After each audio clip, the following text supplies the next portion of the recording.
خداوند کے زندہ جلالی نام میں آپ سب کو میری طرف سے سلام۔ امید ہے کہ آپ سب خیریت سے ہوں گے اور آپ سب کا شکریہ کہ آپ ہمارے پروگرام کو یوٹیوب ربی ایمینول مسیح پاکستانی کو دیکھ رہے ہیں،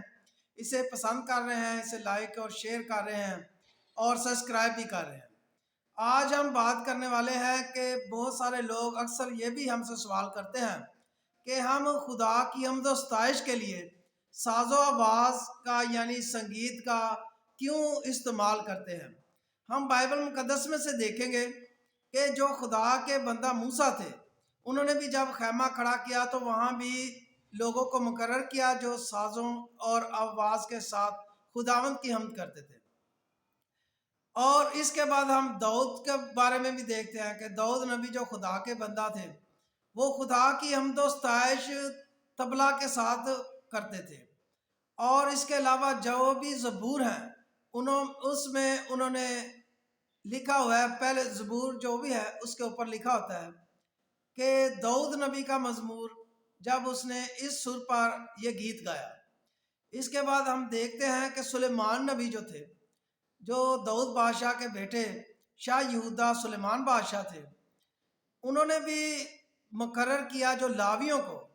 تو وہ خدا کی حمد و ستائش کے لیے موسیقی کا استعمال کرتے تھے۔ ہم یہ بائبل مقدس میں سے دیکھیں گے کہ یہ کس کس جگہ لکھا ہوا ہے۔ بائبل مقدس میں سے ہم دیکھتے ہیں تواریخ کی کتاب، اس کا 23واں باب، اس کی 5ویں آیت سے،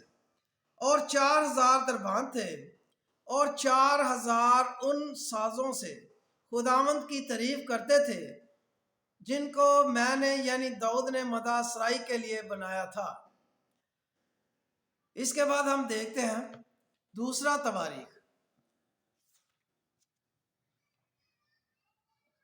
تواریخ اس کا 7واں باب، اس کی 6 آیت سے، اور کہن اپنے اپنے منصب کے مطابق کھڑے تھے اور لاوی بھی خداوند کے لیے موسیقی کے ساز لیے ہوئے تھے جن کو داؤد بادشاہ نے خداوند کا شکر بجا لانے کو بنایا تھا، جب اس نے ان کے ذریعہ سے اس کی ستائش کی تھی، کیونکہ اس کی رحمت ابدی ہے۔ اور کہن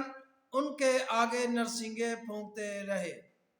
اور سب اسرائیلی کھڑے رہے، اور سلیمان نے اس صحن کے بیچ کے حصہ کو جو خداوند کے گھر کے سامنے تھا مقدس کیا، کیونکہ اس نے وہاں سوختنی قربانیاں اور سلامتی کی قربانیوں کی چربی چڑھائی، کیونکہ پیتل کے اس مذبح پر جسے سلیمان نے بنایا تھا سوختنی قربانی اور نظر کی قربانی اور چربی کے لیے گنجائش نہ تھی۔ خداوند کے زندہ پاک کلام کے پڑھے اور سنے جانے پر خداوند کی بڑی برکت اور خداوند کا شکر ہو۔ میرے دوستو، ہم دیکھتے ہیں کہ خدا کے بندہ داؤد بادشاہ جو تھے، انہوں نے 4000 لاویوں میں سے مقرر کیے جو خدا کی حمد و ستائش کے لیے ساز اور موسیقی کے ساتھ خداوند کی حمد و ستائش کریں۔ اس کے بعد ہم دیکھتے ہیں کہ جب ان کے بیٹے شاہ سلیمان بادشاہ جو اسرائیل کے بادشاہ تھے، انہوں نے بھی جب خداوند کے لیے ہیکل بنائی تو اس میں انہوں نے لاویوں اور کہنوں کو مقرر کیا جو موسیقی کے ساتھ خداوند کی حمد و ستائش کریں۔ اس لیے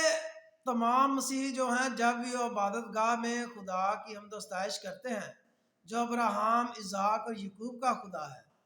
تو وہ سب ساز اور آواز کے ساتھ خداوند کی حمد و ستائش کرتے ہیں۔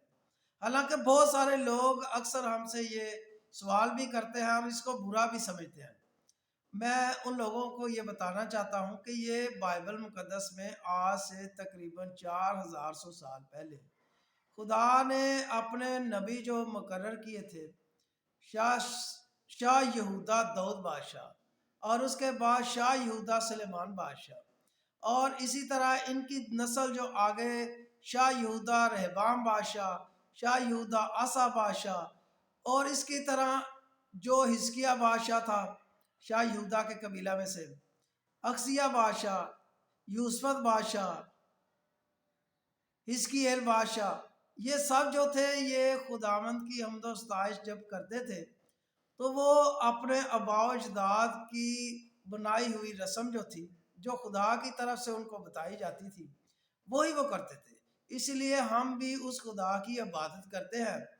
جو مسیحی ہیں وہ بھی اسی خدا کی عبادت کرتے ہیں، اور اسی لیے ہم سب جو ہیں جب عبادت کرتے ہیں تو ہم خداوند اپنے خدا کی حمد و ستائش کے لیے ساز اور آواز کا استعمال کرتے ہیں۔ یہ کوئی مکروہ چیز نہیں کہ جو ہمارے لیے جو ہے ٹھیک ہے، اور آپ ان لوگوں کے لیے جو اس کو نہیں صحیح سمجھتے ان کے لیے غلط ہے، بلکہ یہ بائبل مقدس کی بات ہے جو آج سے 4100 سال پہلے لکھی گئی، جو خدا نے اپنے بندہ موسیٰ کو لکھوائی تھی، اور یہ وہی نبی ہیں جن کا ذکر اور مذاہب میں بھی ملتا ہے۔ جو سلیمان بادشاہ تھے وہ ان کا ذکر بھی اور مذاہب میں ملتا ہے، اور شاہ یہودا داؤد بادشاہ کا بھی ذکر جو ہے وہ اور کتابوں میں ملتا ہے۔ جو دوسرے مذاہب کے لوگ ہیں وہ بھی ان کو مانتے ہیں۔ داؤد بادشاہ صرف ایک قوم کے ہی نبی نہیں ہے۔ جو بھی لوگ ابراہیم کے خدا کو مانتے ہیں ان کی عبادت اور پرستش کرتے ہیں، سلیمان بادشاہ، داؤد بادشاہ، بلکہ تمام نبی جو ہیں وہ ان کی نظر میں بھی اہم اور معتبر ہیں۔ میں یہی بتانا چاہتا ہوں کہ یہ جو ہم خدا کی حمد و ستائش کے لیے ساز اور آواز کا استعمال کرتے ہیں، یہ خدا کے نبیوں نے، خدا کے بندوں نے خدا کی پرستش کے لیے، اور ہیکل میں جو مقرر تھے لوگ وہ خدا کی عبادت اور پرستش ساز اور آواز کے ساتھ کرتے تھے، جیسا ہم نے بائبل مقدس میں سے دیکھا ہے کہ پہلا تواریخ کی کتاب میں بھی دیکھا ہے۔ پہلا تواریخ میں ہم نے دیکھا ہے اس کا 23 باب اس کی 15 آیت سے۔ پہلا تواریخ 23 باب اس کی 5ویں آیت سے۔ اور 4000 دربان تھے، اور 4000 ان سازوں سے خداوند کی تعریف کرتے تھے جن کو میں نے یعنی داؤد نے مدح سرائی کے لیے بنایا تھا۔ یہ داؤد بادشاہ نے 4000 لوگوں کو مقرر کیا تھا تاکہ وہ خدا کی حمد و ستائش ساز اور آواز کے ساتھ کریں۔ اس کے بعد سلیمان نبی کے بارے میں دیکھتے ہیں، جو نبی بھی تھے اور بادشاہ بھی تھے، جو شاہ یہودا داؤد بادشاہ کی نسل سے شاہ یہودا سلیمان بادشاہ تھے۔ انہوں نے بھی خداوند کی مدح سرائی کے لیے، یہ ہم نے پڑھا ہے دوسرا تواریخ اس کا 7واں باب اس کی 6 آیت سے۔ اور کاہن اپنے اپنے منصب کے مطابق کھڑے تھے، اور لاوی بھی خداوند کے لیے موسیقی کے ساز لیے ہوئے تھے جن کو داؤد بادشاہ نے خداوند کا شکر بجا لانے کو بنایا تھا، جب اس نے ان کے ذریعہ سے اس کی ستائش کی تھی، کیونکہ اس کی رحمت ابدی ہے۔ اور کہن ان کے آگے نرسنگے پھونکتے رہے، اور سب اسرائیلی کھڑے رہے۔ اور سلیمان نے اس صحن کے بیچ کے حصہ کو جو خداوند کے گھر کے سامنے تھا مقدس کیا، کیونکہ اس نے وہاں سوختنی قربانیوں اور سلامتی کی قربانیوں کی چربی چڑھائی، کیونکہ پیتل کے اس مذبح پر جسے سلیمان نے بنایا تھا سوختنی قربانی اور نظر کی قربانی اور چربی کے لیے گنجائش نہ تھی۔ میرے عزیزو، اصل بات یہی ہے کہ یہ مکروہ چیز نہیں بلکہ خدا کی پسندیدہ چیز ہے کہ خدا کی حمد و ستائش ساز اور آواز کے ساتھ کی جائے۔ مجھے امید ہے کہ جو لوگ اس چیز کو برا سمجھتے ہیں ان کے لیے یہ علم کی بات ہے، کیونکہ یہ بائبل مقدس جو ہے یہ اہل کتاب یعنی اہل شریعت ہے۔ یہ وہ کتاب ہے جس کو خدا نے اپنے بندہ موسیٰ کو لکھوایا، اور آگے جن لوگوں نے اس مقدس کتاب پر ایمان رکھا، خدا کے ساتھ چلتے رہے، خدا کی حمد و ستائش کرتے رہے، خدا کے حکموں کو مانتے رہے، ان کی زندگی کے بارے میں لکھا ہے، اور یہ ہمارے لیے مشعل راہ ہے تاکہ ہم ان کی زندگی سے سیکھیں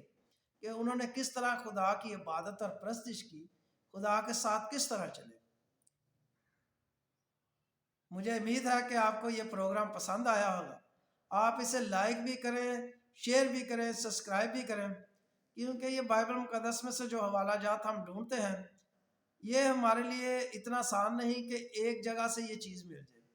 اس کو پڑھنا پڑتا ہے، اور اس میں سے بہت ساری چیزیں، بہت ساری آیات جو ہیں وہ ہم ڈھونڈ کے نکالتے ہیں تاکہ آپ تک اس علم کو پہنچا سکیں۔ خدا مجھے آپ سب کو بڑی برکت عطا فرمائے، ہماری تمام مشکلات کو، پریشانیوں کو، بیماریوں کو، لعنتوں کو ہم سے دور کرے، ہمیں زندگی، صحت، تندرستی، برکت عطا فرمائے، ہمارے کاروباروں میں برکت عطا فرمائے، اور ہماری پریشانیوں کو دور کرے، ہماری زندگیوں میں آسانیاں پیدا کرے۔ آپ سب کو بڑی برکت عطا فرمائے، آمین۔